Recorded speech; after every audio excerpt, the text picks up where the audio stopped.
This is a news alert. අයිස්මත් ද්‍රව්‍ය kilogram 60කට අධික ප්‍රමාණයක් සමග පුද්ගලයෙකු නිට්ටඹුව ප්‍රදේශයේදී පොලිස් විශේෂ කාර්යබලක නිලධාරීන් විසින් අත්අඩංගුවටගෙන තිබෙනවා.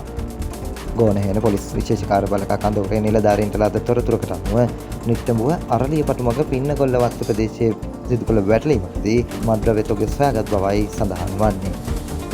එහිදී අයිස් මත්ද්‍රව්‍ය කිලෝග්‍රෑම් 61 ග්‍රෑම් 838ක තොගයක් ප්‍රතිරෝධ රථයකින් ප්‍රවාහනය කරමින් සිටි අදාළ පුද්ගලයා සමග අත්අඩංගුවටගෙන තිබෙනවා.